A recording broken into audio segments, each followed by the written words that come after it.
نوری نوری جلوہ تیرا سارا عالم صدقہ تیرا. باقی ساری باتیں ہو رہی ہیں اور اسلام انسانیت کا عنوان لے کر کے آیا ہے. قرآن کا عنوان بھی انسان ہے، صاحب قرآن کا عنوان بھی انسان ہے، اور حضور علیہ الصلوۃ والتسلیم انسانوں میں آئے تو حضور نے انسان کو معراج عطا کر. سبحان اللہ سبحان اللہ. عروج آدم خاکی سے انجم سہمے جاتے ہیں، عروج آدم خاکی سے انجم سہمے جاتے ہیں کہ یہ ٹوٹا ہوا تارا مہ کامل نہ بن جائے. انسان کیا ہے؟ اللہ تبارک و تعالیٰ نے زمین پیدا کیا کن کہہ کر، آسمان پیدا کیا کن کہہ کر، ستاروں کی انجمن سجائی کن کہہ کر، سیارے بنائے کن کہہ کر، اتنی وسیع و عریض زمین پہ سبزے بچھائے کن کہہ کر، دریاؤں کی روانی کن کہہ کر، سمندروں کی طغیانی کن کہہ کر، راتوں کی سیاہ زلفیں کن کہہ کر، صبح کا سویرا کن کہہ کر، گلوں کا تبسم کن کہہ کر، نکہتے گل کن کہہ کر، چاند کی چاندنی کن کہہ کر، سورج کی شعائیں کن کہہ کر، عرش کن کہہ کر، فرش کن کہہ کر، کرسی کن کہہ کر، فرشتے کن کہہ کر، ملک کن کہہ کر، جن کن کہہ کر، فلک کن کہہ کر، یہ سب کن کی کاراگری ہے، یہ کن کی کاراگری ہے. اس لیے کہ وہ کن کہتا ہے فیکن، جب وہ کن کہتا ہے ہو جا تو ہو جاتا ہے. اتنا چھوٹا سا انسان فلک کے سامنے جس کی کوئی حیثیت بظاہر نہیں، زمین کے سامنے جس کی کوئی حیثیت نہیں، ستاروں کی وسعتوں کے سامنے بظاہر اس کی حیثیت نہیں، چھوٹا سا 5-6 فٹ کا انسان جب اللہ نے بنانا چاہا تو وہ کن کہہ کر کے بنا سکتا تھا. لیکن میرے اللہ نے کن کہہ کر انسان کو نہیں بنایا، بلکہ اللہ نے انسان کو بنانے سے پہلے اس اتنے سارے معاملات سے انسان کو گزارا. فرشتوں کو بھیج کر مٹی منگوائی، پھر اس پر برسات برسائی، پھر اس کو اپنے دست قدرت سے پیدا کیا، آدم کو اپنی صورت پر پیدا کیا، اور پھر انسان کے حسن کو یوں بیان کیا لَقَدْ خَلَقْنَا الْإِنسَانَ فِي أَحْسَنِ تَقْوِيمٍ. میرا اللہ اگر اتنا کہہ دیتا کہ ہم نے انسان کو خوبصورت بنایا تو اللہ کا کہنا بھی کافی تھا، لیکن وہ اللہ کہہ رہا ہے کہ انسان کو خوبصورت بنایا. ایک قسم اٹھا کر نہیں، 2 قسم اٹھا کر نہیں، 3 قسم اٹھا کر نہیں، 4 قسمیں اٹھاتا ہے.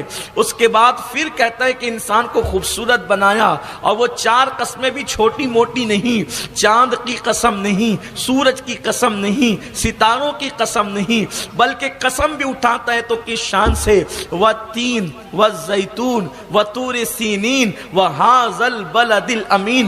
جن چاروں کو چنا ہے نبیوں میں تو کہتا ہے ابراہیم کے شہر کی قسم، حضرت عیسیٰ کے شہر کی قسم، جناب موسیٰ کے شہر کی قسم، محبوب تیرے شہر کی قسم.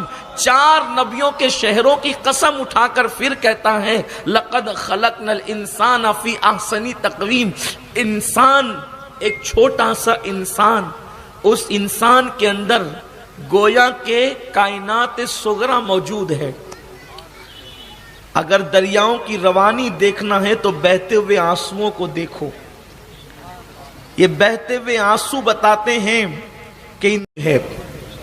انسان کا غصہ بتاتا ہے کہ سورج کی تپش بھی اس میں موجود ہے. انسان کی محبتیں بتاتی ہے کہ گلوں کا تبسم بھی اس میں موجود ہے. انسان کے وجود کے میل بتاتے ہیں کہ انسان میں مٹی کی، زمین کی جلوہ گری بھی ہے. انسان کی سانسیں نکلتی ہوئی ہواؤں کے چلنے کو گویا کہ نسیم سحر اور باد صبا کے جلووں کو پیش کرتی ہے.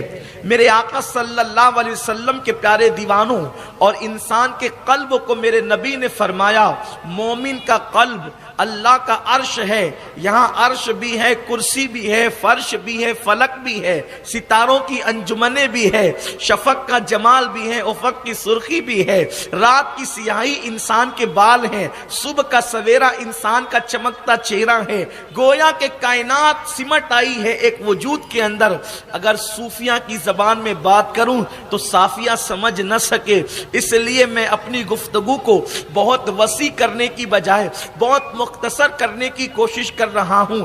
انسان کا وجود، چھوٹا سا وجود، یہ کائنات اصغر ہے، یہ چھوٹی کائنات ہے۔ میرے پیارے آقا صلی اللہ علیہ وسلم کے پیارے دیوانوں، اللہ نے اپنی تخلیق کا شاہکار بنا کر انسان کو پیدا کیا ہے، اور پھر یہ انسان جو پیدا ہوا ہے، آپ کیا سمجھتے ہیں کہ دو آنکھوں کا نام انسان ہے؟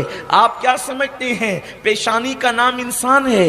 آپ کیا سمجھتے ہیں کہ ناک کا نام انسان ہے؟ آپ کیا سمجھتے ہیں ہاتھوں کا نام انسان ہے؟ میرے عزیز، ہاتھ تو بندروں کے بھی ہوتے ہیں، پھر اگر دو ہاتھوں کی وجہ سے کوئی انسان بنتا تو بات ہی کیا تھی؟ اگر آپ سمجھتے ہیں کہ دو آنکھوں کی وجہ سے انسان ہے، دو آنکھیں تو بلی کی بھی ہوتی ہے، طاقت کی وجہ سے کوئی انسان ہوتا، انسان سے زیادہ طاقت تو ہاتھی کے پاس ہے، بہادری کی وجہ سے کوئی انسان ہوتا، شیر کے پاس انسان سے زیادہ بہادری موجود ہے، اگر ادھر ادھر کودنے پھاندنے دوڑنے بھاگنے کی وجہ سے کوئی انسان ہوتا تو پھر جانور تو ہم سے تیز دوڑتے ہیں، ہرن کی چوکڑی بھرنا آپ نے نہیں دیکھا۔ میرے پیارے آقا علیہ السلام کے پیارے دیوانوں، نہ دوڑنے کی بنیاد پر انسان انسان ہے، نہ آنکھوں کی بنیاد پر انسان انسان ہے۔ آپ کہیں گے کیسی بات کرتے ہیں آپ؟ نئی بات کرنے کے زیادہ عادی ہو گئے ہیں، بات نہیں ہے، یہ بات تو کتابوں میں موجود ہے، بات اتنی کر رہا ہوں دلیل کے ساتھ۔ آپ دیکھیں، اگر دو آنکھوں کی بنیاد پہ کوئی انسان ہوتا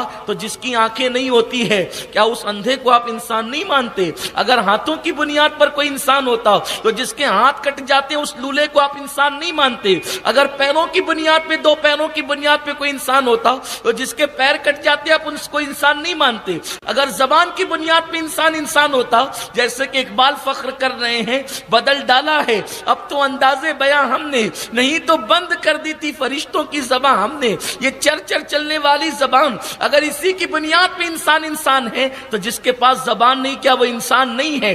ایسے بھی مکے تو زمین پہ ملتے ہیں جن کے پاس زبان ہی موجود نہیں ہے۔ پھر کس بنیاد پر انسان ہے؟ ایجوکیشن کی بنیاد پہ انسان ہے۔ میرے آقا صلی اللہ علیہ وسلم کے دیوانوں، تو جو جنگلوں میں بغیر علم کے پل رہے ہیں، کیا وہ انسان نہیں ہے؟ پھر انسان کس چیز کا نام ہے؟ تو انسان کا نام ہی بتاتا ہے کہ انسان کس بنیاد پر انسان ہے۔ مفسرین فرماتے ہیں انسان یہ مشتق ہے انس سے، انسان مشتق ہے انس سے، اور انس کہتے ہیں محبت کو، کہتے ہیں نا انسیت، انس پیار، تو انسان مشتق ہے انس سے، یعنی جس میں محبت نہیں وہ انسان نہیں، اور جس میں محبت ہے وہی انسان ہے۔